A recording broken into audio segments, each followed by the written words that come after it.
para lo cual tenemos el honor de contar con la participación de Rubén Oliver Espinosa como nuestro moderador y me permitiré leer su semblanza. Rubén Oliver Espinosa es doctor en Ciencias Sociales con mención en Sociología por la PLASO, investigador nacional nivel 1 y profesor investigador en el Instituto Politécnico Nacional.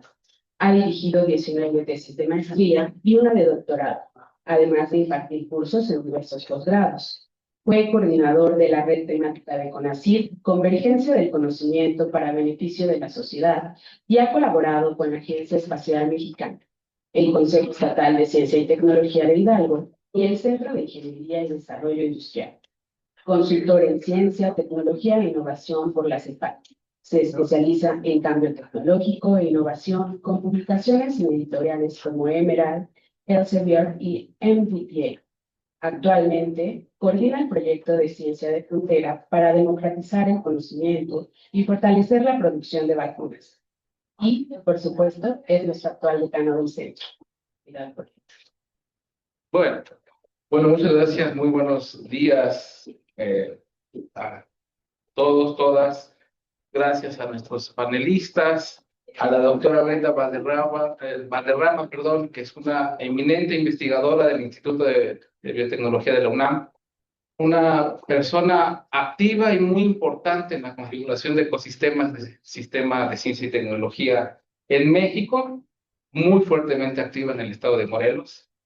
Tenemos también ahí, tengo una memoria, Citlali Hernández, Ayala. Citlali Hernández Ayala, del Instituto Mora, que tiene una trayectoria de investigación y de consultoría muy importante, por ejemplo, en la Agencia de Cooperación Alemana, en AMICID, en Oxfam, con una larga trayectoria en investigación en temas de ciencia, tecnología e innovación. Tenemos a nuestro maestro, querido maestro Adolfo Sánchez Aguilar, conocido por generaciones y generaciones de gente en el Politécnico, que ha también sido un actor muy importante en la construcción de instituciones del ecosistema de innovación en México.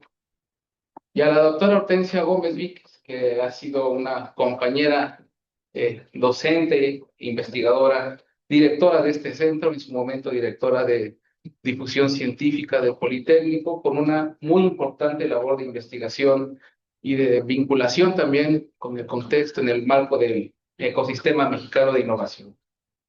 Tenemos 4 compañeros, 4 personas sumamente preparadas, importantes, conocedoras del tema de la política de ciencia y tecnología, y particularmente en esta mesa de discusión sobre la Ley General en materia de humanidades, ciencia, tecnologías e innovación, y sobre la cual, bueno, pues ellos nos van a platicar poco a poco su influencia sobre la política pública.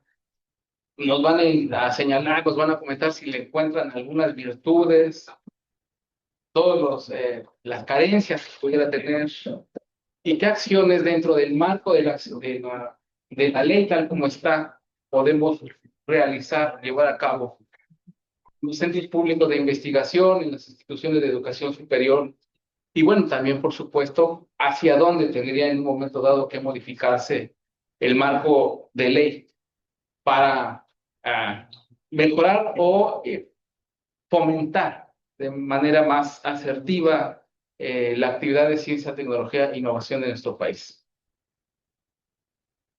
Ya había demasiado, vamos a pasar, por favor, una primera ronda de intervenciones de cada uno de nuestros invitados. Me parece pertinente si iniciamos con la doctora Brenda Valderrama. Si está usted de acuerdo, por favor.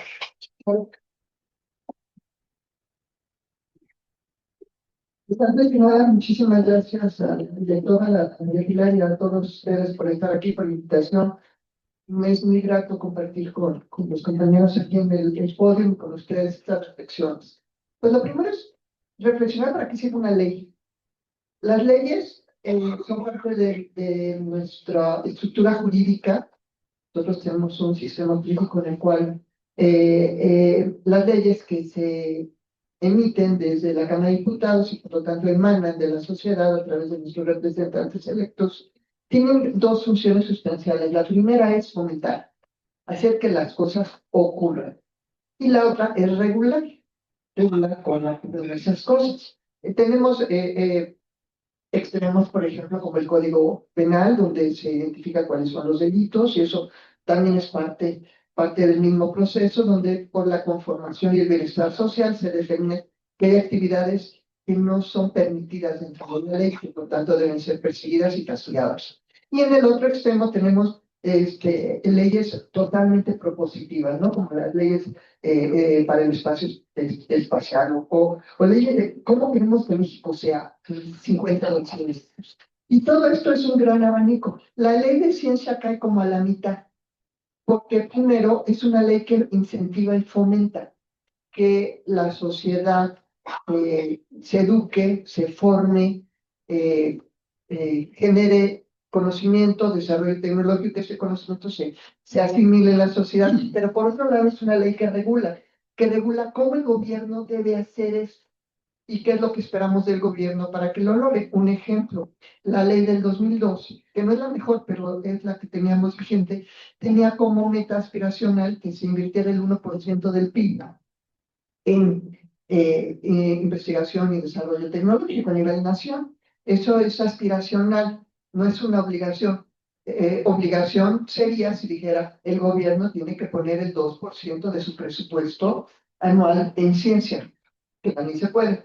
Pero este es este juego, ¿no? Entre fomentar, incentivar y regular.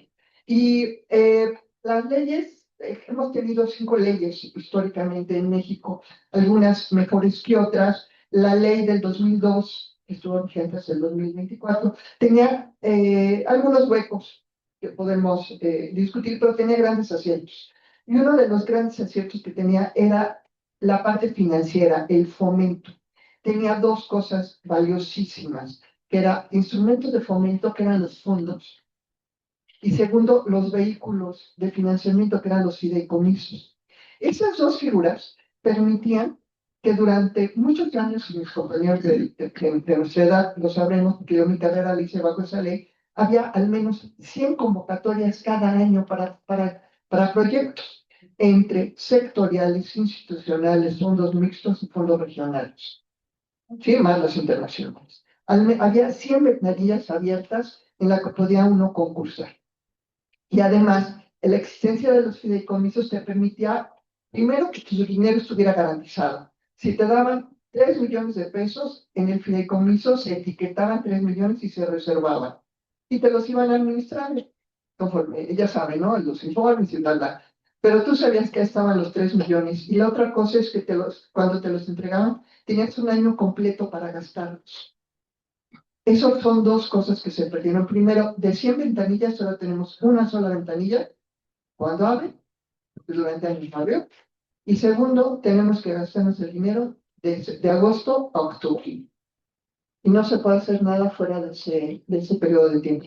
Entonces, en este sentido, la ley, en su aspecto de fomento, la nueva versión de la ley general, carece de estos instrumentos, de estos incentivos, y por otro lado, carece también la forma de decirle al gobierno cómo actuar en concordancia con esta aspiración. Hay otros aspectos que a lo mejor en otra ronda platicamos acerca de la parte de fondo de la ley, de forma y de fondo, de cómo se promulgó y y su redacción general. Pero para mí, para nuestra actividad en particular, yo creo que esos son los dos aspectos más relevantes. Muchas gracias. Bueno, ahí me escuchan bien. Muchas gracias, doctora, en esta primera intervención. Muy interesante lo que nos ha dicho sobre la operación, cómo operaban y cómo no operan hoy los fondos. Vamos a pasar, si les parece bien, pasamos con la doctora Hortensia Gómez Víquez, si nos puede dar una primera intervención. Gracias, buenos días y pues muchas gracias por la invitación. Es un gusto estar aquí con ustedes. Bueno, que sí, estoy acá. Yo coincido con la doctora Valderrama. La expansión de los fideicomisos en las instituciones públicas, pues sí trajo un problema grave porque pues con este artículo nos permitía a las instituciones pues hacer un ejercicio del presupuesto, todo totalmente apegado a una actividad, porque justamente lo que son las adquisiciones federales pues son muy reguladas. Entonces el presupuesto federal como tal ejercerlo pues es muy restringido. El tener estos fideicomisos nos daba la posibilidad de apegarnos a lo que eran proyectos de ciencia y tecnología y poder tener un ejercicio mucho más ágil y sobre todo hacer ejercicio del capítulo 5000, que es el que nos permite comprar bienes. ¿Sí? Equipo. Otra cosa también que nos favoreció mucho, pues, es era poder hacer la adquisición de lo que vienen siendo todos los programas especializados o software que se necesita para los proyectos de investigación. Si bien es cierto que sí se fomentaba lo que es el uso de la ciencia abierta, pues también te permitía hacer la adquisición de este tipo de programas que a veces son necesarios, ¿no? Yo soy partidario del uso de software libre, sin embargo, pues también a veces necesitan licencias. Y pues eso ahorita no se puede comprar con presupuesto federal porque pues, está restringida la parte de gobierno digital, ¿no? Yo creo que sí, efectivamente, la desaparición de esta figura desde el 2019-2020, que fue cuando se hizo la primera modificación de la Ley de Ciencia y Tecnología, pues sí repercutió fuertemente en el ejercicio del presupuesto de los proyectos, porque efectivamente pues ahora tenemos muy poquito, además de que ese presupuesto federal pues se trabaja con las reglas de la tesorería, ¿no? Y pues no siempre es tan fácil poder hacer ejercicio de los mismos. Por otra parte, creo que también un cambio muy significativo es quién es el titular de la propiedad intelectual, porque en la anterior ley, bueno, pues las instituciones, según su participación y las colaboraciones que tuvieran, se definía pues quiénes eran los titulares, pero en este momento, bajo el principio de que quien paga es el titular, y ese está bien, ¿no? Es un principio que en general, incluso en las empresas, no está reconocido en la Ley Federal del Trabajo. Si tú estás en una empresa y la empresa te está pagando y ahí desarrollas tu investigación, bueno, pues la empresa tiene cierta participación en la titularidad siempre y cuando te dé a ti un rendimiento. Pero en este caso, pues lo toma el CONACYT, ahora nuestro Consejo Nacional de Humanidades, actualmente Secretaría. Él se postula como el titular de esos derechos. Y algo muy interesante que a mí me parece importante es que su fundamento es que en las escuelas, mientras ellas fueron los titulares, pues no hicieron procesos de transferencia tecnológica y maneja como uno de sus pilares, pues que esto realmente se realicen los procesos de transferencia y que esto repercute en beneficios para la sociedad. Nada más que hay un pequeño detalle, no dice cómo. Y hasta el día de hoy, pues no nos dice cómo, ¿no? Entonces, yo creo que ahí también es un elemento que se tiene que cuidar.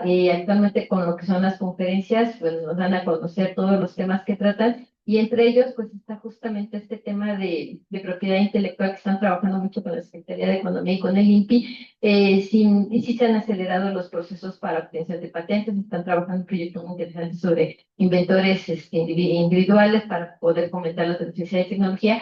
Sin embargo, pues faltan estos instrumentos, ¿no? Ya no están reconocidas las OTTs como tales, como anteriormente se tenía ya reconocida la figura y como parte de las instituciones. Y ahora, ¿quién va a tomar ese rol? Si realmente lo va a tomar el Estado, o sea, esa parte no ha quedado definida. Entonces, pues ya estamos 2025 por terminar, sigue 2026. Y la cuestión aquí es que, pues efectivamente, a veces para instrumentar necesitas hacer, pues, reglamentos, lineamientos y esto. Pero si tú haces una simplificación administrativa, que fue también parte de la misma ley, buscar que todos los procesos se hicieran más ágiles, eliminar intervenciones, por ejemplo, lo de las becas, que pues no sé si haya sido bueno o malo, pero se eliminaron las intermediaciones de los coordinadores de las escuelas, ahora los estudiantes solitos se postulan. Eh, es bueno, en mi opinión es bueno que se haga esa simplificación, pero si ahora para operar los procesos de transferencia de tecnología vas a implementar nuevos reglamentos, vas a implementar instrumentos y vas a hacer más largo, vas a engrosar el proceso de enlace entre quien genera la tecnología y quien la va a consumir, pues ahí no sé qué tanto impacto positivo tenga que ahora sea el Estado el titular de sus derechos, ¿no? Al final de cuentas, pues vamos a tener que engrosar el aparato de gestiones para poder operar esa parte. Gracias. Bueno, muchas gracias, doctora Hortensia. Tema de la gestión de la propiedad intelectual, nuevamente con una faltante dentro de la ley. Estamos encontrando puros defectos a la ley. No, está bien, es la perspectiva. Yo creo que muchos de los puntos que señalan los compartimos, cuando menos hasta cierto grado. Vamos a pasar, por favor, con la doctora Gisela Ayala. Sí, Si no es una exótica. no hay problema. Es COVID. La tercera es la última. No hay problema. A todos nos pasa. Bien. Respecto a la ley y a lo que también han, ya mencionaron las colegas, pues realmente lo que se ha vivido desde antes de la ley con la desaparición de los fideicomisos y de los fondos, pues vamos aquí la invitación es a ver el tema, no le voy a llamar el problema, sino ver el tema desde una perspectiva sistémica, ¿sí? No solamente la ley, no solamente una secretaría o un consejo, es el sistema en su conjunto.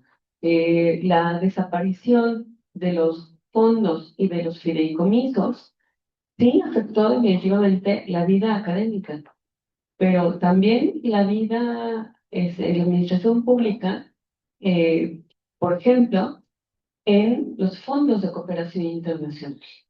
Sí. Y yo desde el Instituto Mora lo he podido atestiguar en diferentes eh, experiencias. Primero, pues adentro del instituto y como un centro público de investigación, y vamos, esto es algo que le ha pasado a varios centros públicos y que no es ningún secreto, pues con la desaparición de los fideicomisos de esta figura, pues vamos, se entra en una dinámica de incertidumbre y de poca transparencia. Se quitó una figura administrativa en la que se podían traer fondos de la cooperación internacional a este fideicomiso y que no estuviera sujeto a la administración fiscal del año. Entonces, si había un programa o un proyecto de la Unión Europea, de Alemania o de España o de donde sea, eh, tal vez por unos 4 o 5 años, pues tenía esa libertad de administrarse el dinero conforme a las actividades de proyectos que hubiera programado. Ahora, ¿no se puede hacer? Sí, sí se puede hacer, pero pues es más difícil y pues digamos hay más burocracia y hay otros criterios para la administración de estos recursos. Entonces las instituciones dejaron de ser atractivas para traer fondos de cooperación internacional y ser socios que fueran viables para ejecutar proyectos de cooperación, proyectos de ciencia, de tecnología, de investigación, en donde además se generan, conocimientos se generan redes. Em, Como investigadora y practicante también de la cooperación internacional para el desarrollo, pude ver desde fuera, por ejemplo, con la Agencia Mexicana de Cooperación Internacional para el Desarrollo, sí, en la Secretaría de Relaciones Exteriores, pues cómo desapareció el Fondo Nacional de Cooperación Internacional para el Desarrollo, el FONCIP. El FONCIP desapareció junto con todos los fondos de cooperación, junto con todos los fideicomisos, ¿sí? Entonces, en ese barrido de fondos y fideicomisos se fueron esas figuras, quitándole un pilar a la agencia. La agencia con su pilar estadístico, con que era el sistema, con el pilar financiero, que era el fondo, con el pilar programático, con el pilar normativo, vamos, se quitó un pilar de la Agencia Mexicana de Cooperación. Eh, ¿Pueden seguir trabajando? Sí, sí han podido, pero nuevamente se rompe la estructura y se rompen los esquemas de gobernanza. ¿Por qué? Porque esos fondos tenían todo un esquema de gobernanza para poder funcionar. Y bien, becas. Las becas de movilidad en los programas de posgrado de los centros públicos de investigación, y me consta en el Instituto Mora, al eliminar las becas de movilidad, pues en la maestría de cooperación internacional para el desarrollo, básicamente un semestre entero, el tercer semestre los chicos se iban de práctica profesional al extranjero gracias a la beca de movilidad. Y era el gran atractivo de la maestría de cooperación internacional. Entonces eso, pues, se acabó, se vino abajo. Otra cosa negativa, pues sí, lamentablemente, Y los chicos siguen, ya tenemos 2 generaciones sin becas de movilidad y con una expectativa de, bueno, ¿nos vamos a poder hacer práctica o no? Voy a tener que ver si en mi recurso personal puedo verlo con mi familia o no. Entonces hay un debilitamiento de los programas de posgrado, sí, solo por las becas de movilidad. Em, y bueno, desde la investigación, y para no monopolizar mucho, desde la investigación, y esto puedo profundizarlo en una segunda ronda, hemos, algunos investigadores hemos podido participar en programas de investigación que tienen que ver con digitalización, inteligencia artificial, innovación, cooperación, desarrollo y sostenibilidad. Y pues siendo un tema puntero en el mundo, puntero, pues que queremos que se desarrolle más en México, lo que vemos es que se necesitan alianzas público-privadas sociales que no están contempladas en la ley. Se necesita inversión y se necesita una serie de vías para poner sobre el papel y poder generar programas y proyectos de digitalización. ¿Sí? Y quitarle esa connotación negativa al sector privado, porque el sector privado no fue solamente la cola que trajo, que tanto publicitó Fox en su gobierno, ¿sí? O la visión que tuvo el sector privado durante el año 2000, en el sexenio de Fox. O sea, el sector privado es tan plural, tan variado, al igual que el tercer sector. Y en Naciones Unidas y en el Pacto Digital Global, hoy nos dicen, se necesitan alianzas público-privadas y sumamos público-privadas sociales, ¿sí? Con esta diversidad, con este mosaico de organizaciones de la sociedad civil, de sector privado y de academia, ¿sí? Una academia que además de dar y construir capacidades para el desarrollo, bueno, puede canalizar soluciones para el desarrollo a través de la innovación. Aquí voy a dejar esto. Muchas gracias.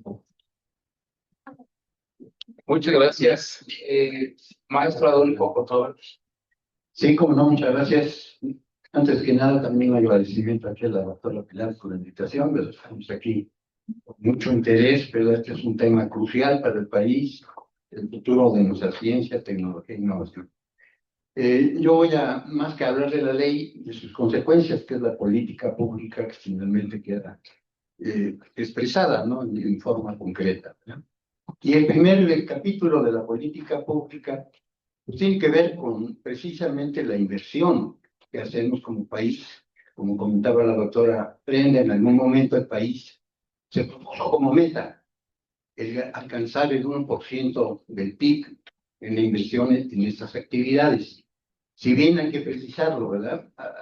Muchas veces hay confusión en términos de que se pensara que era el 1% que tenía que invertir el gobierno. No es así, ¿verdad? Es la inversión país, ¿verdad? Y esa inversión como país tiene dos componentes, obviamente. La inversión pública y la parte de inversión privada, ¿verdad?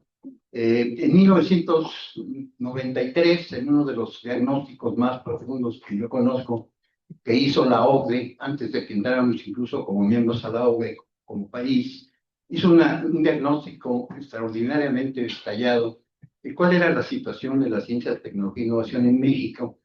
Y en ese momento, por ejemplo, se encontró que nuestra inversión como país era de 0.33% del PIB, pero que de por sí es una inversión muy baja como país, ¿verdad?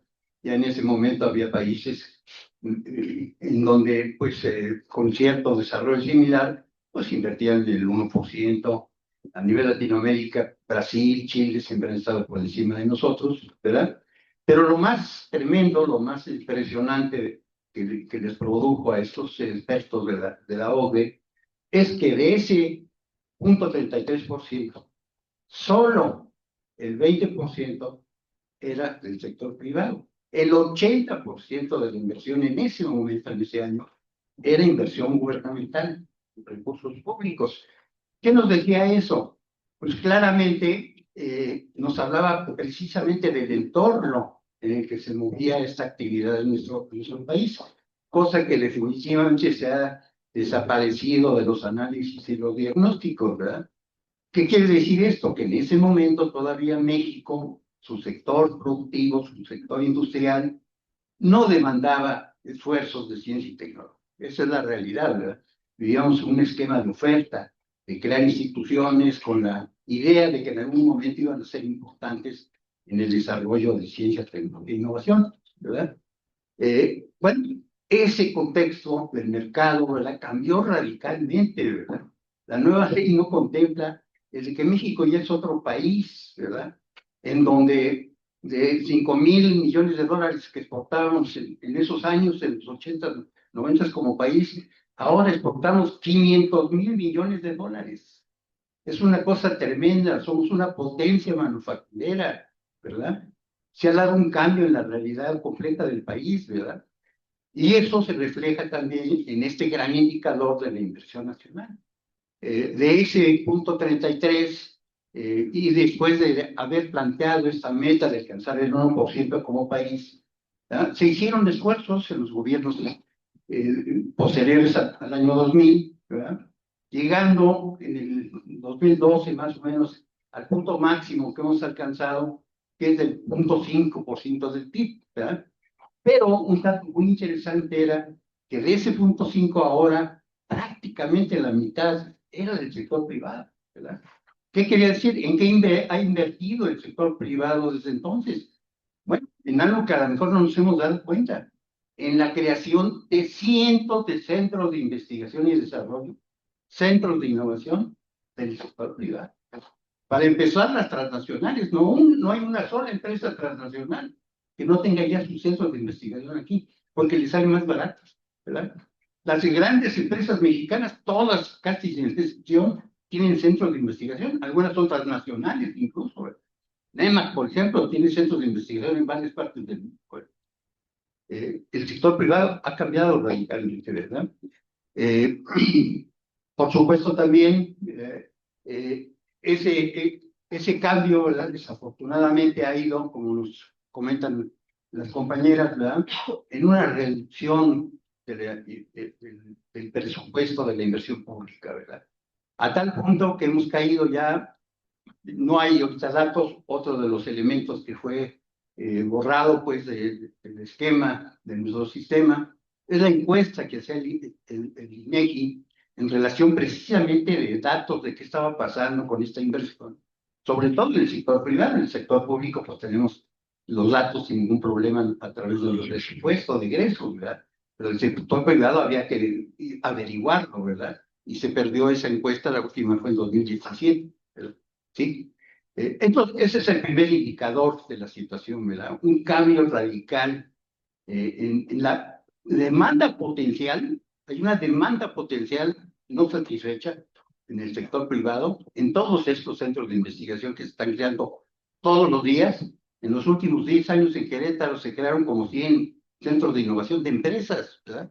Ya no es y públicas, ¿verdad? Es una mezcla de centros de investigación públicos y privados, ¿verdad? Entonces, ese es un primer dato que nos habla de la actual composición de nuestra política pública, ¿verdad? Una inversión pública a la baja, ¿verdad? Y una inversión privada que se mantiene, ¿verdad? Pero que se traduce con el elemento fundamental que ha sido punto común aquí en los comentarios, con la desaparición de los fideicomisos de investigación de las instituciones. Lo que ha ocurrido es un desplome monumental de la actividad de vinculación de nuestras instituciones con el sector productivo. Hay una demanda potencial enorme en el sector productivo y cada vez podemos nuestras instituciones públicas acceder a vincularnos con ellos porque se ha perdido ese mecanismo fundamental de los fideicomisos. Entonces, es una paradoja verdaderamente impresionante. Y entonces estamos llegando a una crisis, incluso en nuestros posgrados, ¿verdad? Yo quisiera ver que nuestros egresados ahí en CITEC y por supuesto también aquí en el CIECAS estuvieran trabajando en esos centros de investigación privados, y no es así, ¿verdad? El acceso, los mecanismos de acceso a esos puestos está derivándose de otra forma porque no hay esos esquemas de vinculación que en algún momento pues los hubo. El otro tema que plantearía también yo en mi siguiente presentación es el hecho de que ha desaparecido, ¿verdad? Una gran cantidad de instituciones que eran fundamentales dentro de nuestro sistema nacional de innovación, ¿verdad? A eso voy a dedicarle también un tiempo y de cómo deberíamos hacer un esfuerzo para rescatar muchas de esas instituciones que hemos perdido.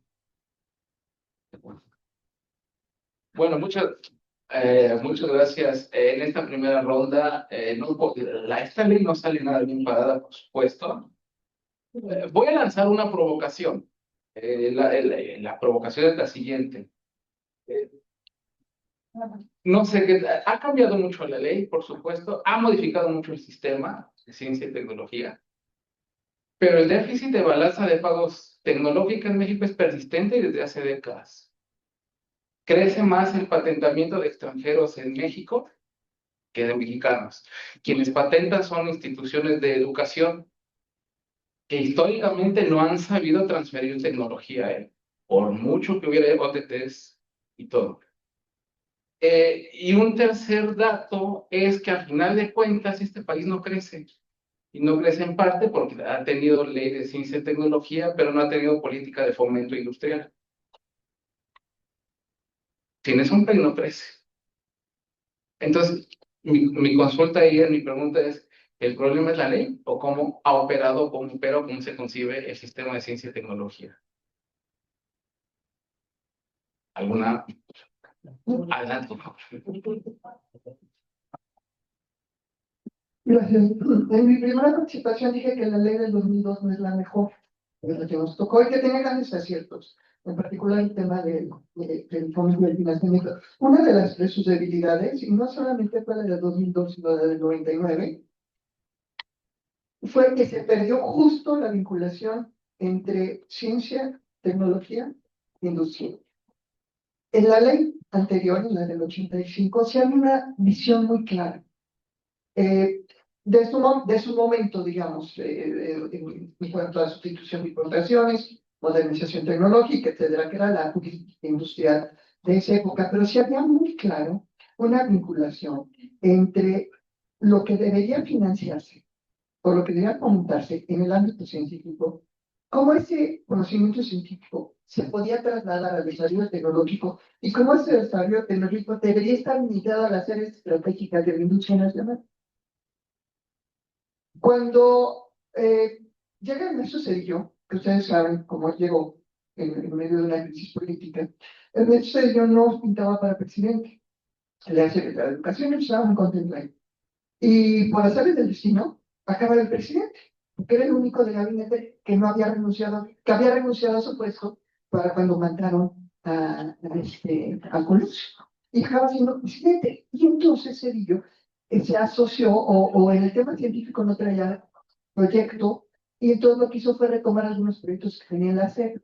Y en ese momento la academia, los investigadores, se acercaron mucho al presidente y lo llevaron a generar una nueva ley. Esta nueva ley, la del 99, es profundamente academicista. Borra de un plumazo toda interacción con el mundo exterior.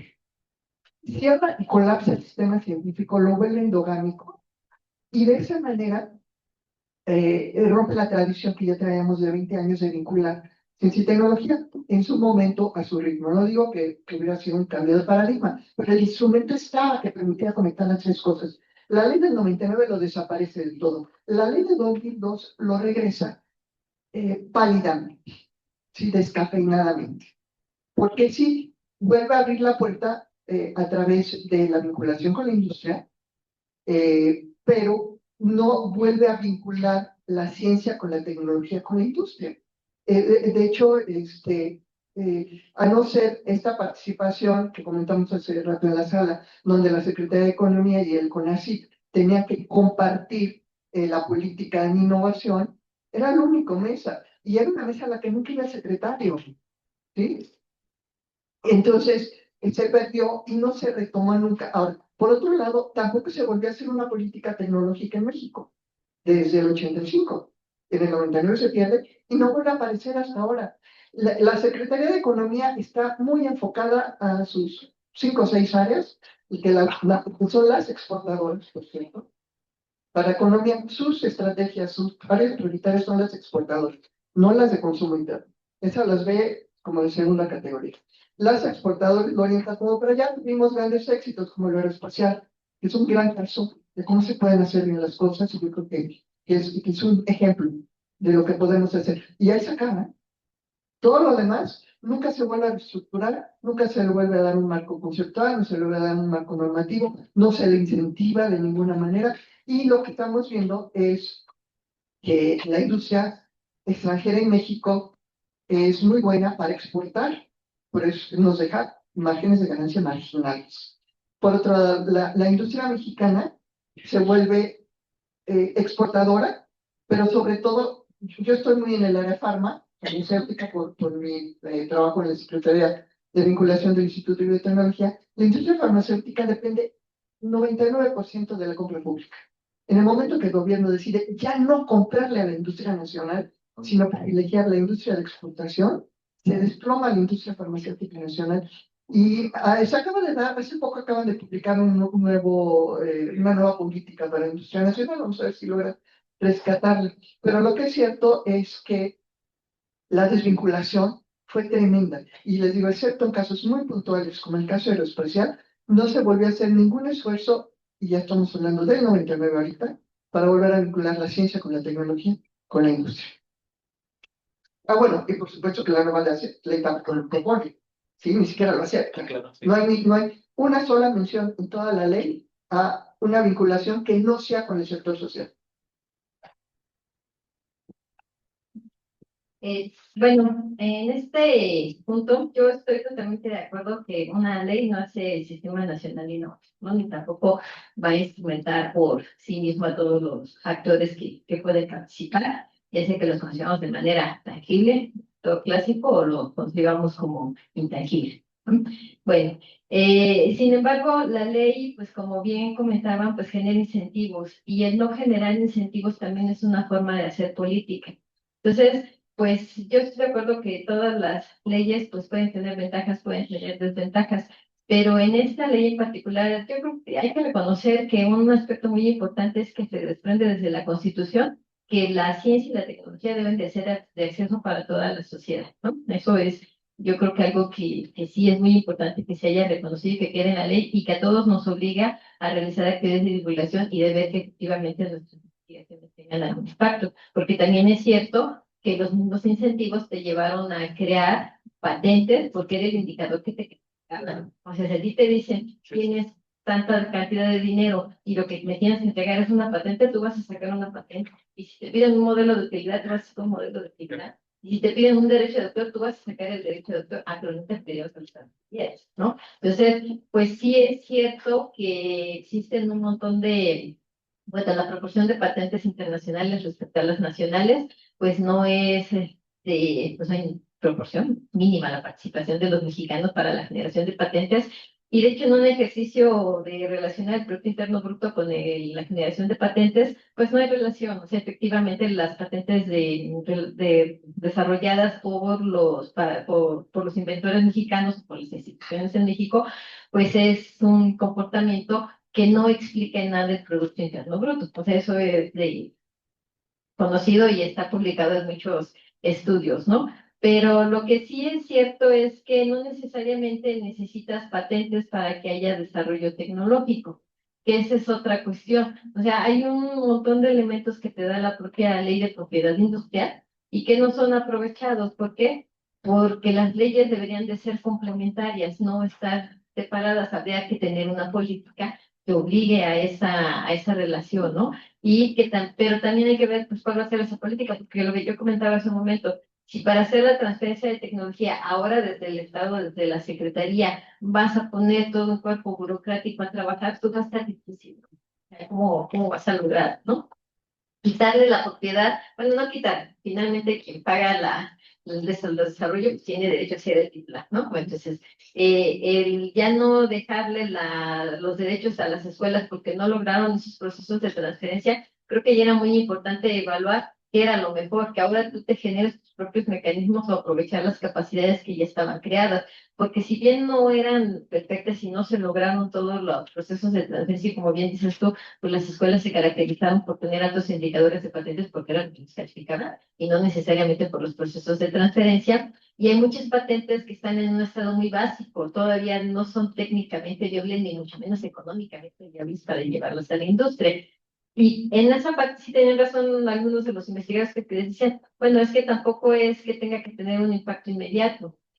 O sea, la ciencia no tiene por qué tener un impacto inmediato y el desarrollo o la inversión en ciencia no tiene por qué llegar con un efecto inmediato en la sociedad, porque los efectos se dan a largo plazo y lo vemos en la industria farmacéutica y lo vemos en la industria económica, ¿no? Y lo vemos incluso en la aeronáutica, que mucha gente dice, pues, ¿por qué pagamos para que vayan a la Luna, al Marte? ¿Por qué pagamos la estación espacial? Pues, si eso, pues, yo tengo problemas aquí, sí, pero de ahí se han derivado muchos inventos que han tenido que ver para resolver problemas de salud, ¿no? Entonces, te comento, yo sí creo que una ley no hace todo, pero sí es muy importante. Y en esta nueva ley, un elemento que yo creo que es fundamental, pues, es el sistema de información que debiera de existir ya, porque pues ya tiene cuánto tiempo que salió la ley, pero al día de hoy, aunque ellos dicen, bueno, es que tenemos muchas visitas en nuestro sistema de información, el sistema de información en realidad no mejoró. O sea, al contrario, ¿no? Creo que, como bien mencionaba, la encuesta ya no se hace, ¿no? Y era un insumo importante, pues, para poder evaluar, para poder hacer estudios, y ahorita pues tienen que hacer estudios con información del 2016, ¿no? O hacer tus propios levantamientos con las limitaciones que ello implique, ¿no? Entonces, pues en conclusión, pues una ley no hace todo, pero los incentivos o la falta de incentivos sí construyen o destruyen industrias. Bien. Mm, mientras escuchaba la pregunta, La tramposa pregunta. la tramposa pregunta, pues yo lo primero que pensé es, bueno, ¿qué sucede con con qué paradigma de desarrollo estamos trabajando? ¿Con qué paradigma de desarrollo vivimos hoy en México? En los últimos minutos oímos hablar de desarrollo tecnológico. ¿Qué pasó con el fomento industrial, con el desarrollo industrial? En el sesión anterior y oímos hablar de cómo se está priorizando el desarrollo social. Y pues si volteamos a ver el mundo, pues hemos pasado del paradigma del desarrollo humano al desarrollo sostenible, eh, buscando que converjan economía, sociedad y medio ambiente, ¿sí? Pero las políticas públicas actuales en México y lo que cuando nos está diciendo la ley, pues indican un desarrollo social con una connotación altamente paternalista. Entonces eso realmente no ayuda. Yo, pues como internacionalista de formación, pues no puedo dejar de voltear a ver el mundo, ¿no? ¿Y qué está pasando en otros lugares? ¿Qué pasa en nuestro querido sur global, ¿no? Ahora que nos llamamos el sur global, bueno, ¿qué pasa en el sur global? ¿Qué pasa en India, en Indonesia, en Sudáfrica, en China? Aunque China, bueno, no es sur global, pero puede ser el sur global.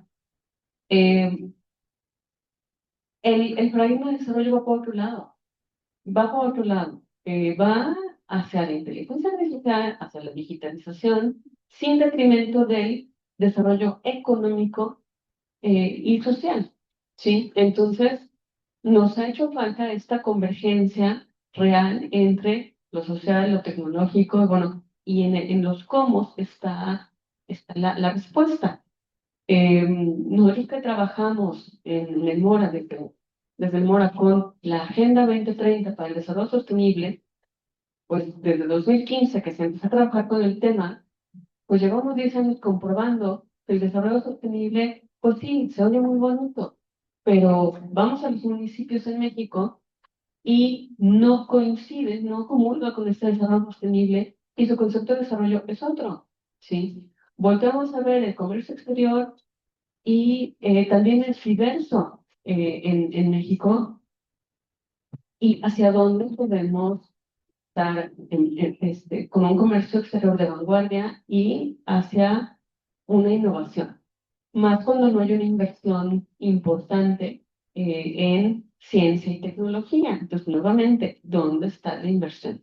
¿Sí? Teóricos nos han hablado del desarrollo informacional. Los últimos 10 años han hablado del desarrollo informacional. Esto lo podemos ver nuevamente en la digitalización.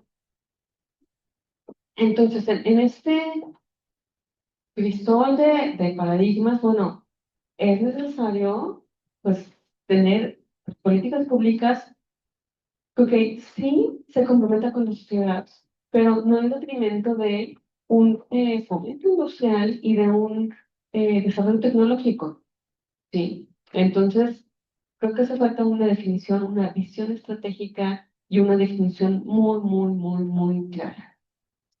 Y que las instituciones académicas, bueno, también tengan un juego, ¿no? Igual que la sociedad civil.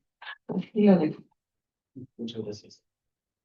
Si me pasas la pequeña presentación, tengo ahí 2 láminas nada más, que nos ilustran un poquito lo que se ha deteriorado en nuestro Sistema Nacional de Innovación. En primer término, la primera lámina, pasamos con la primera lámina, nada más ejemplifica lo que ya hemos estado comentando, ¿verdad? Cómo se ha movido la inversión nacional en ciencia, tecnología e innovación, ¿verdad? Partiendo de ese dato muy duro que tenemos del 93.33% del PIB, 80% inversión pública, 20% inversión privada, lo que quería decir que el sector industrial simplemente tenía total atención, no sentía que necesitaba el desarrollo tecnológico y la innovación, ¿verdad?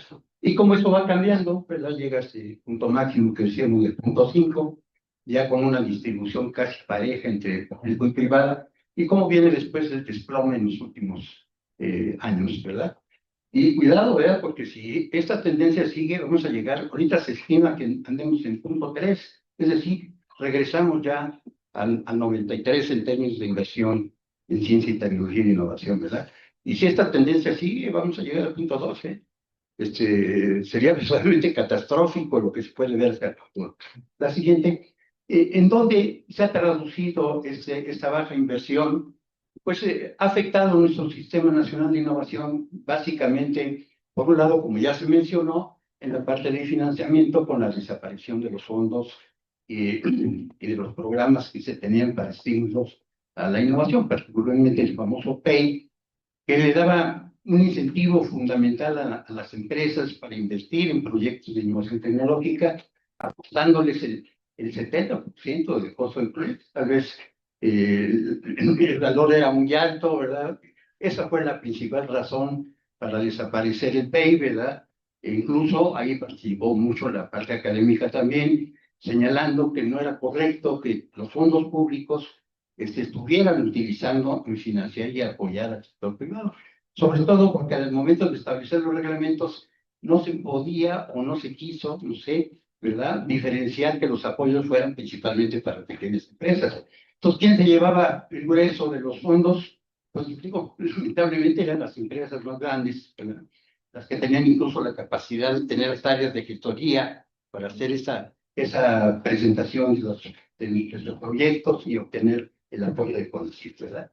Entonces, allá se ve claramente los puntitos que tienen su asterisco, son las organizaciones o entidades que ya desaparecieron, ¿verdad?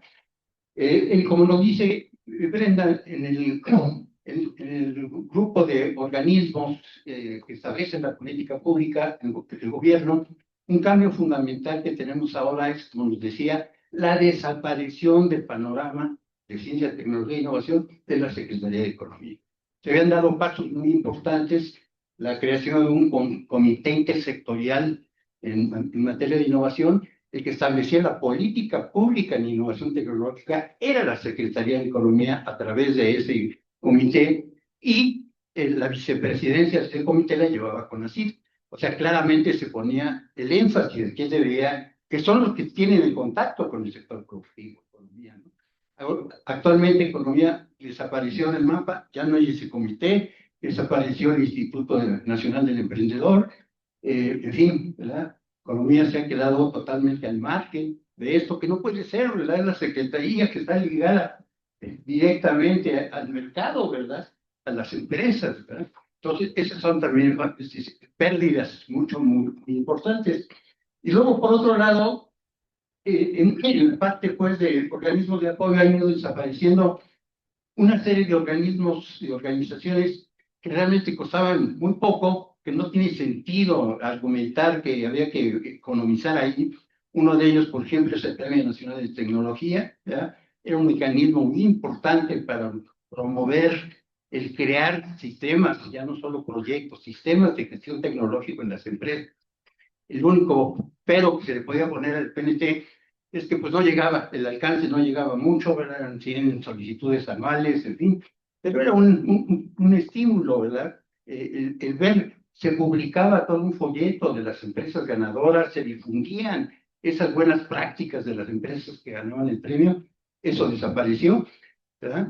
Y otras instituciones que no son precisamente gubernamentales, pero que tenían su existencia muy ligada a apoyos de gobierno, particularmente CONACYT, como la DIAL. La DIAL prácticamente, aunque no ha desaparecido, pues prácticamente ya desapareció en los hechos, ¿verdad? Si ustedes se meten en la página, pues ya no hay nada, ¿verdad? Está todavía, me mueve la patita, ¿verdad? Pero ya no se sabe si seguirás viviendo o no, ¿verdad? Pero es un efecto de toda esa política pública que le quitó recursos pues a todo el sector, ¿verdad? Entonces, ese es otro elemento, ¿verdad?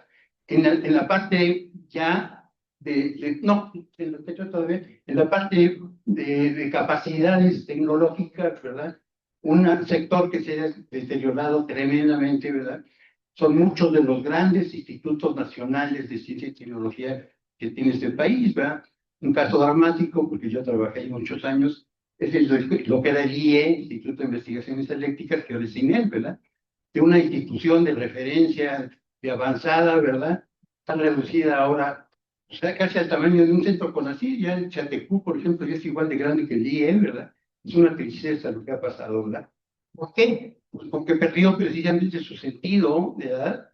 De ser una institución que hacía proyectos hacia afuera, hacia la CFE, hacia PEMI, hacia distintas entidades, ¿verdad? Entonces, este es un efecto también de estos cambios en la política pública, el deterioro que ha ido sufriendo nuestro sistema nacional de ciencia y tecnología. Paradójicamente, en el caso, por ejemplo, del financiamiento, entidades que no deberían de haber desaparecido, pues desaparecieron también, ¿verdad? Como FUNTEC. FUNTEC era una fundación de apoyo a la innovación tecnológica del sector privado, dependía de CONCAMIN, desapareció también, ¿verdad? Y lo nuevo que tenemos, pues realmente es nada, ¿verdad? Una cosa ahí que nos cuentan ahí de la red ECOS, ¿verdad? Que nada más se oye el eco, pero no tiene mucho sentido, ¿verdad? Prácticamente no hay nada nuevo, ¿verdad? En todos estos últimos 7 años, a nivel de nuestro Sistema Nacional de Ciencia y Tecnología, instituciones, organizaciones que fomenten, promuevan, articulen el sistema, ¿verdad? Un actor muy importante que se había ido desarrollando allá en gobierno es la red de centros de consejos estatales de ciencia y tecnología. Prende es un magnífico ejemplo de ello, que fue secretaria de Ciencia, Tecnología e Innovación en el Estado de Morelos.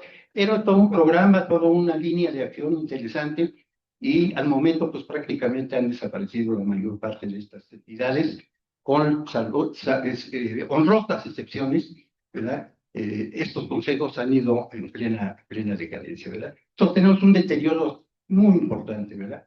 El reto que tenemos es, ¿qué podemos hacer ahora en esta situación? Esta es la situación, pero ¿qué hacemos ahora? ¿Qué podemos hacer? Ahorita a nadie se le ocurre presentar un gran proyecto para crear el Instituto Nacional de Investigaciones en lo que sea. Es absolutamente imposible, ¿verdad? Crear ahorita nada, ¿no? ¿Qué podemos hacer? ¿Qué podemos rescatar? Para mí sería la pregunta que tendríamos que responder. Muchas gracias. Nos han comentado todo lo que ha desmantelado el sistema de ciencia y tecnología y de alguna manera Citlali nos venía contando lo que pretendidamente la nueva ley, la de humanidades, tendría que realizar. Una vocación hacia el desarrollo social, desarrollo sostenible, cuando menos la lectura que uno hace de lo que dice, pero parece que tampoco lo está logrando en función de lo que nos estás comentando. Te quisiera profundizar sobre eso. Digamos, hablamos de los PRONACES, los temas estratégicos, el agua, los sistemas socioecológicos, exactamente. ¿Qué hay de eso? Bien, pues el impacto social de la investigación que se hace actualmente en México es lo que nos están pidiendo los investigadores que explicitemos.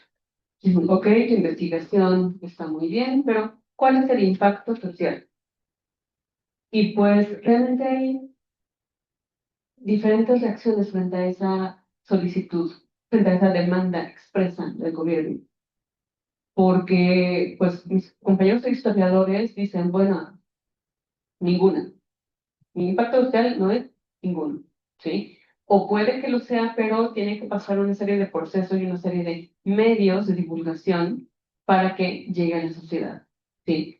Si alguien hace una investigación sobre las escuelas primarias en el siglo XVIII, van y dicen, no tiene ningún impacto social.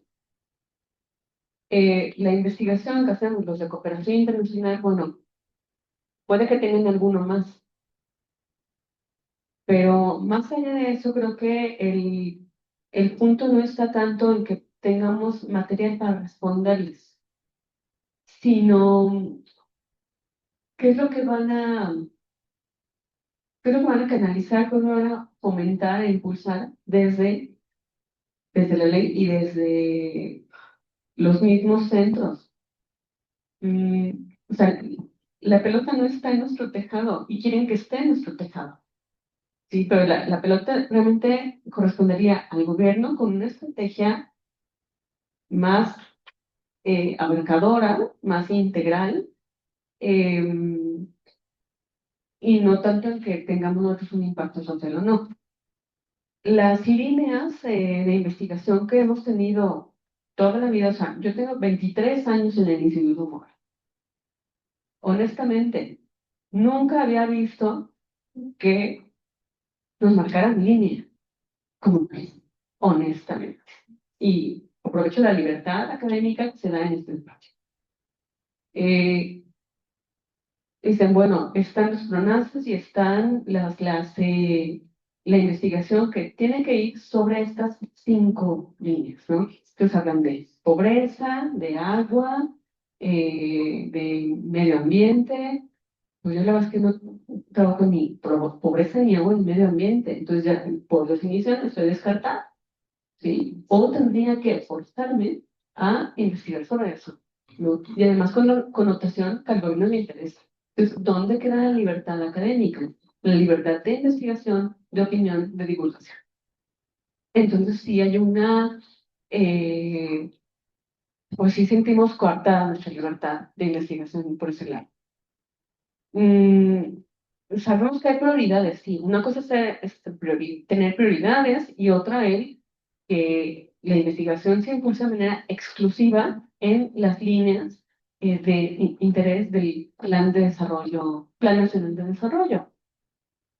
Y además con una connotación tan social, ¿sí? Digo, ninguno de nosotros tiene nada en contra de una connotación social. Sí, se necesita divulgar conocimiento, hacerlo de mayor acceso a la sociedad, con diferentes formas, diferentes vías, sí, pero pues no en detrimento de otras formas de hecho. Em, entonces, pues ya para cerrar con ello, mm, se necesita realmente tener una visión de más largo plazo, de más largo alcance, mucho más ambiciosa, em, pensar fuera de la caja, no negar ni destruir el pasado, porque todo lo pasado para muchos funcionó, que tuvo efectos sí, pero también tuvo buenos resultados. Y pues el tener, el considerar a universidades, instituciones de curso superior, centros públicos de investigación, también como esos centros de pensamiento que pueden incidir en política pública, cuyas soluciones, resultados de investigación pueden convertirse en soluciones para el desarrollo, ¿sí?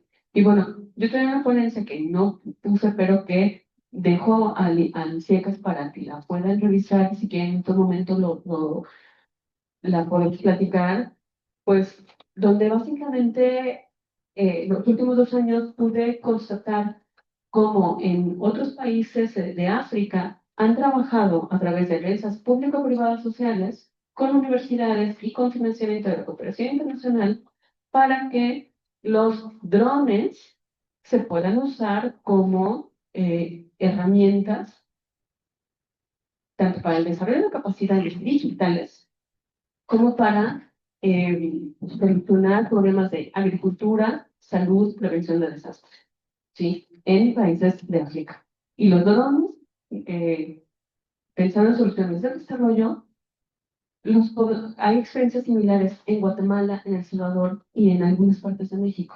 Entonces, hay caminos para hacerlo y tenemos centros públicos de investigación y universidades para impulsar este tipo de iniciativas. Entonces, pues, pensar fuera de la caja. Gracias. Al contrario, gracias. Hortensia movía la cabeza afirmativamente cuando Citlali decía lo que decía. ¿Tienes alguna reacción, Y yo creo que en cuanto a los PRONACES, establecerlos como programas que todos debemos de seguir. Bueno, los PRONACES, cuando los explica con la en su propio fundamento, pues están totalmente sustentados en los ODS, ¿no? Casi la correspondencia es uno a uno.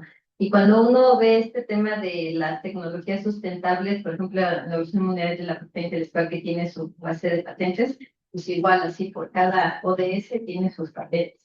No diré, ay, pero educativo, por ejemplo, sí, pero educativo tiene sus propios patentes, ¿no? Entonces, sí hay desarrollos tecnológicos en todas esas áreas y es muy importante que sí se logre. Sin embargo, pues yo también coincido que efectivamente se debe de fomentar la divulgación, y estoy totalmente de acuerdo. Todos tenemos que trabajar por la divulgación y estoy totalmente de acuerdo con las acciones de retribución social tanto para estudiantes como para docentes que queramos participar en las convocatorias de CONACYT, pero sí creo que se debe de respetar la libertad de investigación y no casarte, por ejemplo, con esto que mencionan las misiones, ¿no? Que tratan de apegarlo a lo que son los PRONACES y que pues muchas veces, al menos en el área de sociales, pues decimos, pues yo como que no lo he dibujado ahí en ninguna parte, ¿no? A lo mejor por el tipo de proyectos que desarrolló, pues sí pueden ser sobre salud, pueden ser sobre farmacéutico, pueden ser sobre pobreza, educación y esto, pero así como tal los presentan, pues tiene una visión muy de ingeniería y de hecho ahorita pues estaba escuchando Ciclático y recordaba el fundamento para lo que se hizo con las becas CONACYT, ¿no? De las justificaciones que decían ellos, es que casi todo, más del 50% del financiamiento se va para programas en el área de administración, economía y gestión y se le deja muy poco presupuesto a los proyectos en ciencias. Pues ahora vamos a hacerlo al revés, ¿no? Entonces cambiaron las áreas prioritarias, pero yo estoy de acuerdo que la ciencia es fundamental, pero pues incluso esta ciencia, pues enfocarla obligatoriamente a los PRONACES, pues a veces no era tan fácil hacer ese caso. Y por ejemplo, hace un momento comentaban las escuelas de medicina que nacieron con antropólogos, y pues ahorita los antropólogos son muy mal vistos en las carreras, en la mayoría de las carreras de medicina, no digo que en todas. ¿Por qué? Pues porque eso ya no tiene nada que ver cuando la antropología médica pues es una rama interesante, ¿no? Incluso tiene que ver con la ¿no? Bueno, a mí me parece que es muy interesante, pero el llevarlo tanto al área de ciencias, pues no sé qué tan viable sea y tampoco veo, al menos así en este sentido, que el cambio de las áreas prioritarias pues sea un factor que realmente contribuya a la formación de las capacidades tecnológicas de México, porque pues un gran problema para las transferencias de tecnología pues, son las capacidades de enlace. Y la ley dice, la nueva ley, no critiqué yo la ley, yo que hablo mal de la ley, pero dice que hay que hacer vinculación, que hay que hacer transferencia de tecnología, que hay que ser emprendedores, que hay que promover la innovación abierta, que hay que promover los ecosistemas de innovación, que hay que tener acceso a la información, que hay que tener sistemas digitales. Sí, todo eso hay que tenerlo, pero para todo eso se necesitan cierto perfil de capacidades que no te lo van a dar las áreas de ciencias. ¿no? Necesitan complementarlo. Entonces, muchas veces, bueno, es que un titular que es un científico va a ser un buen titular en el área científica tecnológica, pues no necesariamente. Un economista, pues ya vimos que tampoco, ¿no? Entonces, o sea, yo realmente creo que debería de ser un trabajo más multidisciplinario, esa toma de decisiones. Sin embargo, ahorita, pues en la Junta de Gobierno, que son 23 votos, pues ya, pues ahí en la lista, sí, pero esa Junta de Gobierno que no opera, pues esa Junta de Gobierno está dominada por las secretarías, ¿no? Y quedaron 8 votos para científicos y el sector productivo de 23 votos, ¿no? Entonces, es algo bien sencillo. ¿Quién va a votar por la mayoría, no? Se mayoritean las decisiones, ¿no? Entonces, yo creo que en ese sentido, sí habría que invitar a nuestras autoridades. La conferencia es muy rica en el sentido de que se invita a muchos agentes y sí se hace un esfuerzo. Sin embargo, creo que no todas las voces son escuchadas y en particular la voz de la academia, pues tampoco ha sido tan escuchada, creo yo.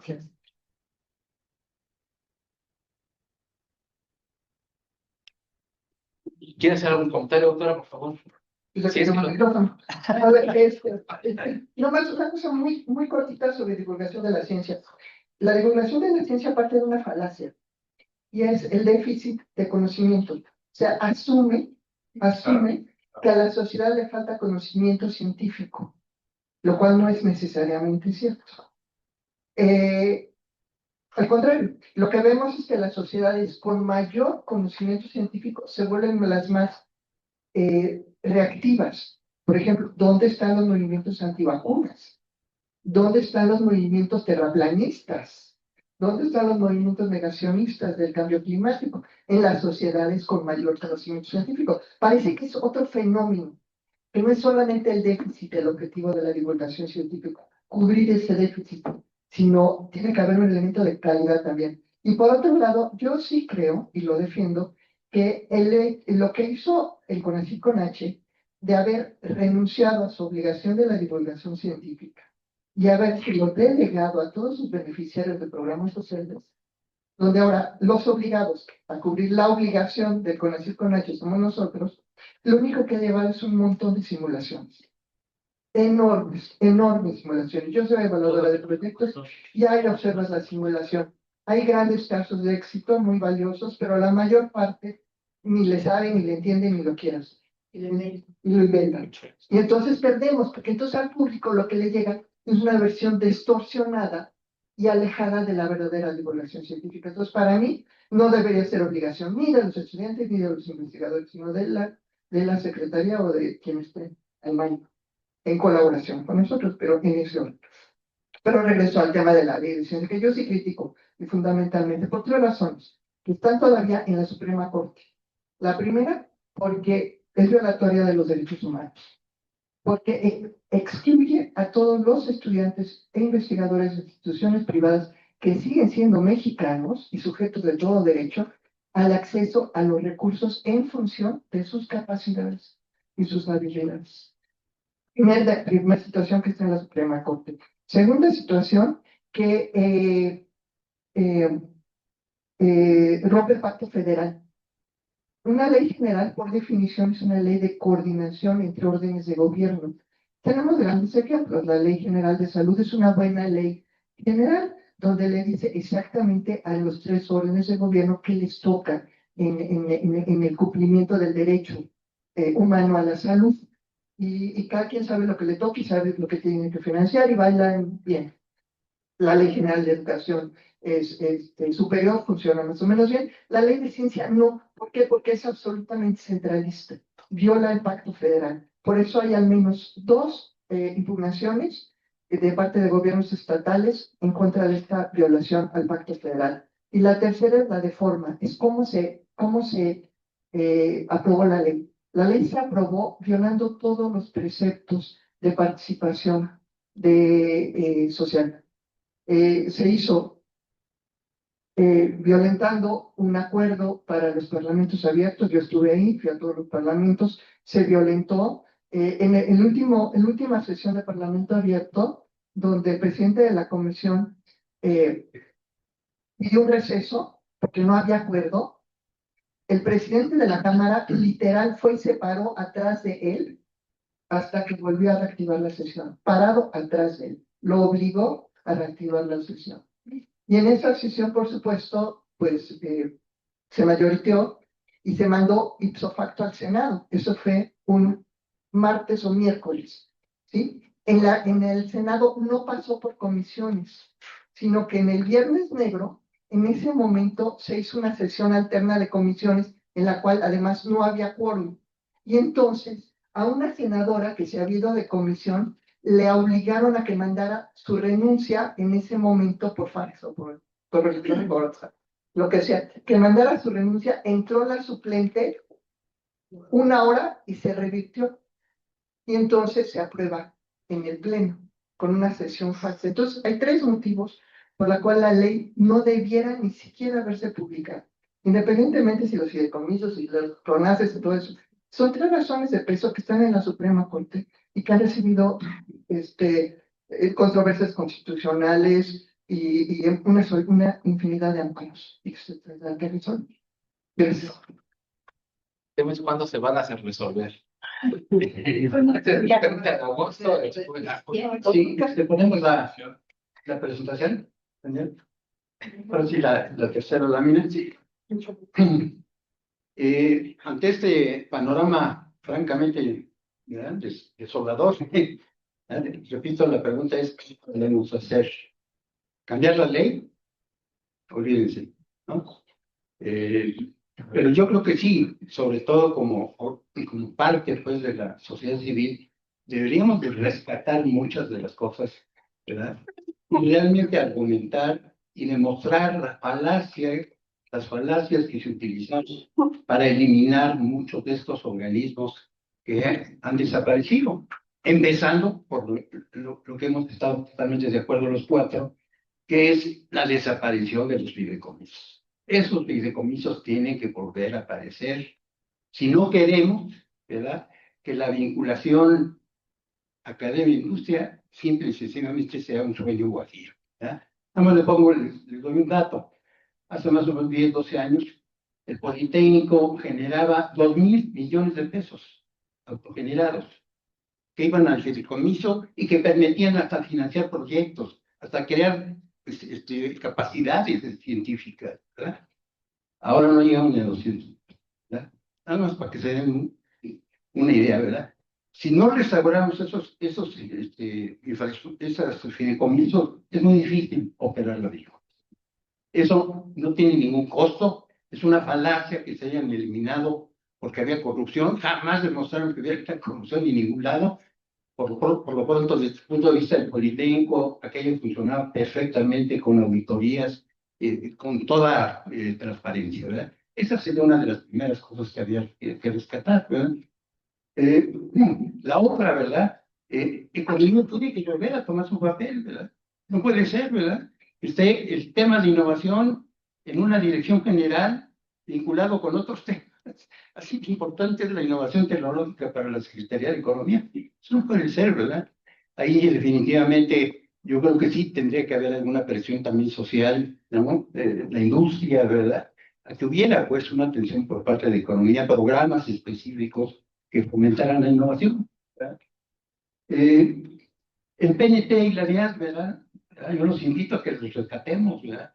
Que hubiera un esquema, por ejemplo, en el PNT, curiosamente, un grupo de compañeros que estaban tanto en la oficina del PNT como de las empresas que habían logrado participar y ganar el premio, crearon una asociación que quisieron revivir el PNT vendiendo el proyecto al gobierno de Aguascalientes, ¿verdad? Es una cosa interesante, no sé qué resultado hayan tenido, ¿verdad? Pero bueno, ahí hay una demostración de coraje de querer rescatar un instrumento que no costaba gran cosa, ¿verdad? Era absolutamente financiable, ¿verdad? Y lo mismo la DIAD, ¿verdad? La DIAD tuvo un papel fundamental en la articulación del Sistema Nacional de Ciencia y Tecnología de México, ¿verdad? Era la institución que tenía más capacidad de convocatoria. Sus congresos estaban perfectamente llenos de gente que venía de la academia, de la industria y del gobierno, ¿verdad? Es increíble, ¿verdad?, que esté prácticamente desapareciendo. Ahí también se podría agregar al foro de ciencia y tecnología, que también desapareció, ¿verdad? Tal vez tenía sus problemillas el foro, ¿verdad? Pero estaba en la línea que también era muy positiva a nivel de la política más general del gobierno, de que la función de evaluación, ¿verdad?, de la política pública no estuviera en las mismas instituciones que la realizan, ¿verdad? Caso más sobresaliente, pues es el Coneval, que acaba de desaparecer, ¿verdad? Bueno, aquí el foro jugaba un poquito ese rol, ¿verdad? Un grupo donde estaba representado todo el sistema, todos los actores, y que hacían un trabajo de evaluación de la política pública y de proponer cosas, ¿verdad? Como ustedes saben, ese foro le cerraron la llave, que le tenía directamente el presupuesto al CONACYT, y hasta la cárcel iban a meter ahí a los compañeros, porque efectivamente, legalmente tenía razón CONACYT, ¿verdad? Siendo una asociación civil no podían usar recursos públicos directamente, ¿verdad? Había algún problema, pero no era la manera de manejarlo. El foro, esa instancia que le permita a la sociedad opinar, influir, ¿no?, en la conformación de la política pública también era muy importante, ¿verdad? El tema de los consejos estatales todavía están ahí, ¿verdad? Había que revivirlos, había que vitalizarlos, acercarnos a las distintas lugares. Por ejemplo, aquí Ciecas ha hecho un esfuerzo con Hidalgo, ¿verdad?, con el estado de Hidalgo. En fin, ahí hay todavía algo vivo que también se puede reforzar y fortalecer, ¿verdad? La encuesta del INEGI, por favor, ¿cómo vamos a estar hablando de política pública si no tenemos la información básica de lo que está pasando en el sistema? Y finalmente, hay algunos esfuerzos incipientes nuevos que habría que también apoyar, ¿verdad? Uno de ellos, pues, es el nuevo premio de INPI, ¿verdad?, por innovación, ¿verdad? Que ahí hay un poquito de problema, ¿verdad? Porque el INPI lo que regula es la invención, no la innovación, ¿verdad? Y llamarle premio de innovación, pues, y luego con los criterios o indicadores del premio, que son de propiedad industrial o intelectual, pues no corresponde, ¿verdad? Entonces ya desde ahí hay un problema, ¿no? Que nos habla que los que están allá arriba pues no le entienden muy bien el tema, ¿verdad? Y el otro es Canacintra, ¿verdad? Curiosamente, la Canacintra se lanza en esta administración con la presidenta actual, ¿verdad?, a crear un premio nacional de innovación. El problema es que nadie se ha enterado de ello, ¿no? Entonces, quién sabe qué resultados vayan a tener. Pero ahí lo que podríamos hacer, sobre todo la academia, es acercarnos a Canacintra y decirle, oye, pues yo te ayudo, ¿verdad?, a hacer algo que realmente pueda tener mayor relevancia, ¿no? La paradoja que estaría ahí arriba, ¿verdad? La paradoja es que tenemos una demanda potencial inmensa en términos de tecnología e innovación, que tenemos unas capacidades instaladas en el país como nunca las hemos tenido. Nuestros centros de investigación no podían hacer gran cosa hace 40 años, cuando estaban así. Ahorita no hay centro de investigación del CONACYT, del Politécnico, de la UNAM, que no tenga 30, 40, 50 años de existencia. Estamos en otra condición, ¿verdad? Hace 40 años que un investigador del IE llegara a CFE y le dijera que le iba a ayudar, pues el ingeniero de CFE se reía de él, ¿verdad? Porque ¿qué me vas a enseñar a mí, verdad? ¿Sí? 40, 50 años después es otra cosa.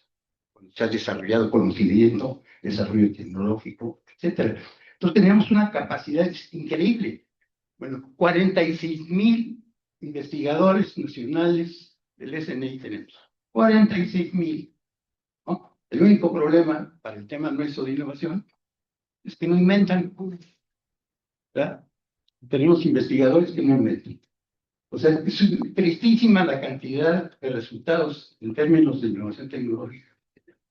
Lo que sí tenemos son miles de papers, ¿verdad?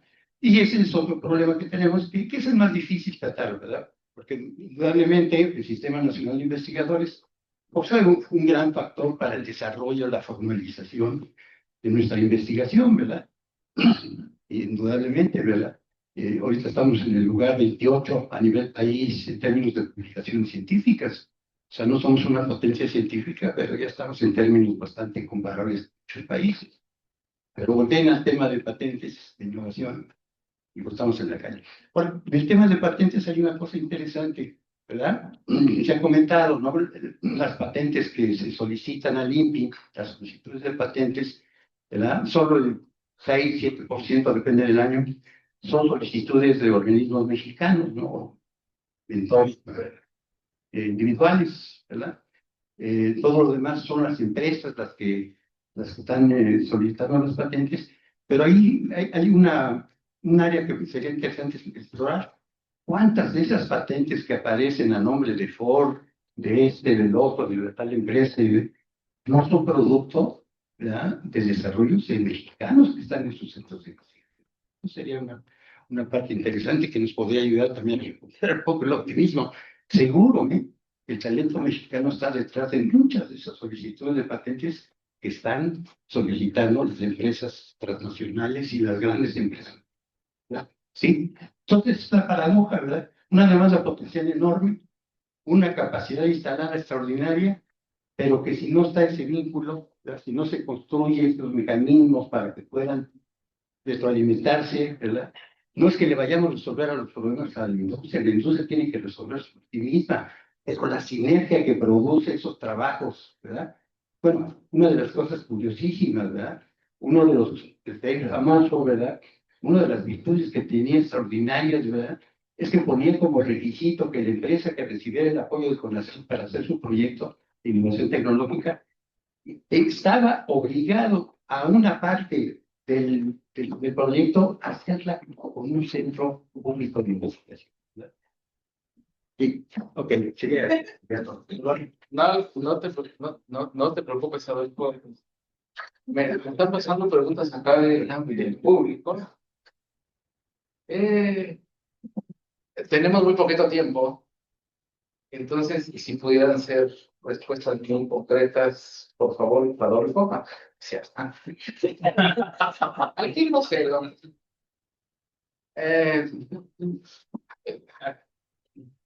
No va destinada a nadie en particular esta pregunta. ¿Creen que con la nueva ley de ciencia y tecnología se tengan menos alumnos a nivel posgrado?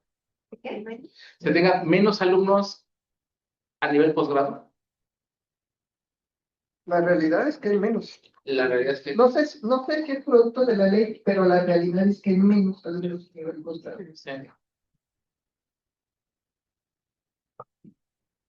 Ok. Bueno, Cristina Quintanar, qué considerarían que podría garantizar la participación de estudiantes en este ecosistema de innovación con estas limitaciones de la ley y del ecosistema mismo? Bueno, yo estudié para vivir mejor. O sea, yo asumo que todos estudiamos para vivir mejor. ¿Sí? Porque en México la educación es un instrumento de movilidad social.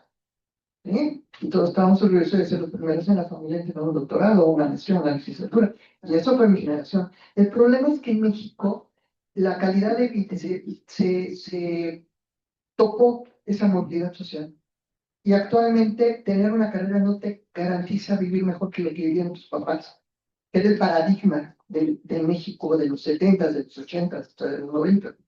Y es un problema que no tiene que ver con nosotros, no tiene que ver con la ciencia, con la ley, con los posgrados, tiene que ver con la sociedad. Y lo que sí puede detonar o destrabar una buena ley de ciencia es la incorporación de estas tecnologías, la incorporación de la inteligencia artificial, la digitalización, el aprovechamiento del conocimiento, porque hay mucho conocimiento en el mundo, nada más que la mitad está en China, literal. Sí. Entonces, ¿qué queremos? ¿Qué necesitamos? A lo mejor no necesitamos patentar, o a lo mejor hay muchas cosas que con saber chino resuelves, pero no se los estamos enseñando.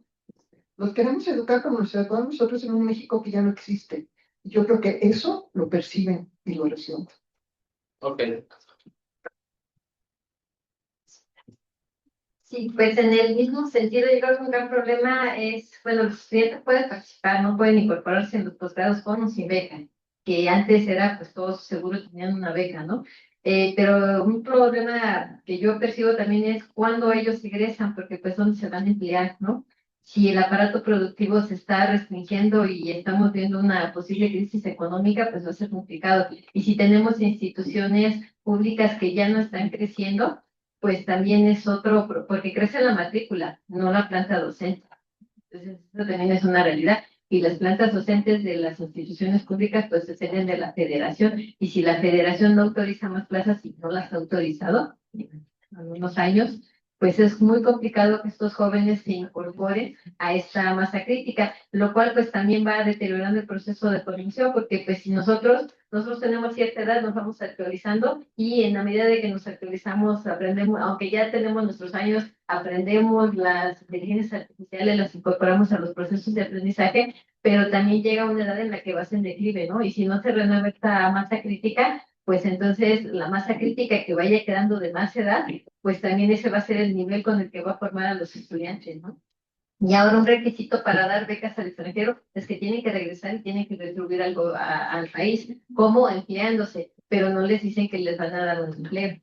¿No? O sea, ellos tienen que regresar y emplearse. Y si no se emplean, creo que sea al menos el mismo número de años que recibieron beca, pues entonces van a tener por ahí un problema con la beca con la que se fueron a estudiar, ¿no? Entonces creo que sí es un gran problema, ¿no? Seguir formando recursos humanos y ver cómo se van a reincorporar a ese mercado laboral. Y ese mercado laboral, pues, al alcance de las escuelas, ¿no? Y cuando nos dicen, pues es que ahora formen gente que esté demandando el sector productivo, entonces, ¿qué tan necesario es que ustedes adquieran la maestranza en el manejo del conocimiento si lo que les piden es programar, por ejemplo, ¿no? O saber manejar un dron?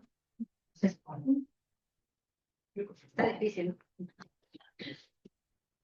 Sí, pues, habilidades digitales, ¿no? Habilidades digitales, lo cual nos lleva a también pensar en la infraestructura digital.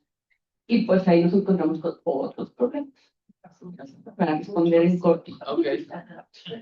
Sí, yo nada más comentaría que a veces nos equivocamos un poquito en el diagnóstico, ¿verdad? México es una potencia también en educación superior. Producimos más de 120,000 ingenieros por año, más que Alemania, ¿verdad? Y si ustedes van a los programas de Politécnico, la UNAM y Tecnológico Nacional de México, estamos con las materias de vanguardia, estamos con ingeniería artificial. Entonces, a veces hacemos una mala apreciación de lo que tenemos, ¿eh? Tenemos una verdadera potencia. Esa es una de las posibles explicaciones de que a pesar de todos los pesares, sigue habiendo inversión extranjera en México. Que ya sabemos, ¿verdad? Es básicamente la inversión de las empresas que ya están aquí y que ya le aprendieron a manejar el ecosistema y entonces están muy a gusto aquí porque tienen muchas utilidades. Estamos teniendo problemas con inversión nueva, pero para mí, por ejemplo, es absurdo, ¿no? Este gran programa, ¿verdad? De la Universidad Rosario Castellanos, ¿no? Perdóname, respeto mucho a Rosario Castellanos, su literata, ¿verdad? Es una de las primeras cosas que leí en la juventud y me encantó, ¿verdad? Pero no es eso lo que necesitamos, ¿verdad? No es una escuela más superior humaniza, y mucho menos que ahora esté sobrecargando la tarea de CONACYT en lugar de que esté como debe estar en la Secretaría de Educación Pública. Es verdaderamente, pues, absurdo, ¿verdad? Entonces, sí tenemos ahí la paradoja, ¿verdad? Hay mucha necesidad de gente preparada, tenemos mucha capacidad en la escuela, todavía tenemos capacidad de absorción. Todos los posgrados estamos peleando por alumnos, ¿verdad? Ya si nos llegan 10, 15, 20, ya nos sentimos realizados, ¿verdad? Y es una tristeza cuando te llegan 5 para el doctorado, ¿no? Y dices, bueno, a esta velocidad, ¿cuándo voy a acabar mi tarea? ¿No? Pues nunca, ¿no? Por supuesto, ¿verdad? Esa de nuevo es la paradoja, ¿no? ¿Qué tenemos que hacer las instituciones para que el producto que sacamos, que es una maestro en ciencias, un doctor, encuentre este trabajo? Si no es un crimen, ¿eh? A mí me parte el corazón ver egresados nuestros del doctorado dando clases en una vocacional. Digo, no puede ser. Pues algo estamos haciendo mal. Bueno, nos termina el tiempo. ¿Tenemos 5 minutos? Ok. Yo voy a hacer la pregunta, tengo mi propia respuesta, no soy panelista. Ustedes. ¿Cuál es desde su perspectiva el diagnóstico que llevó a estructurar de esta manera el marco normativo?